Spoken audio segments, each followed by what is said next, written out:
Hi hello everyone, সবাইকে জানাই welcome to my channel Pinky baby. Welcome জানিয়ে আবারও একটা আমার নতুন ভিডিও নিয়ে চলে আসলাম। আর সবার প্রথমেই নিয়েছে একটা ছিঁড়াফাটা বস্তা, তার ভিতরে কিছুটা মাটি, কিছুটা গোবর আর কিছুটা জল দিয়ে নিলাম। কিছু একটা রোপণ করব, তোমরা দেখতেই পারবে কি রোপণ করব। দেখার আগেই কিন্তু আমার শাশুড়ি মা 3টা লঙ্কা ঢিল মেরে দিয়ে দিয়েছে। এই লঙ্কাই রোপণ করব এইখানে, কারণ কিছু মানুষের মান রাখার জন্য লঙ্কাটা গাড়বো। কারণ উচিত কথা বলতে গেলে তোমরা জানোই লঙ্কার মতনই লাগে ঝাঁসটা, লঙ্কার যে ঝাঁসটা আছে সেরকমই লাগে উচিত কথা বলতে গেলে।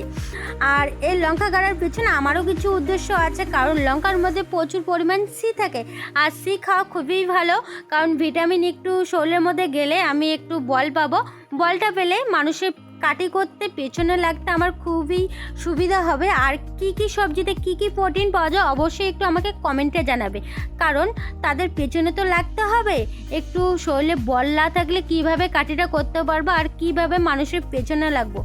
তাই একটু প্রোটিন খাওয়া দরকার আমার, কারণ কিছু না বলেও যদি আমি সবাইকে কিছু বলেছি। দেখো, আমি বাড়িতে যা কাজ করি এই কাজ করেই আমি সময় পাই না যে আমি মানুষের পিছনে লাগবো। আমি বলতে গেলে আমার পাড়াতে আমি কখনোই যাই না।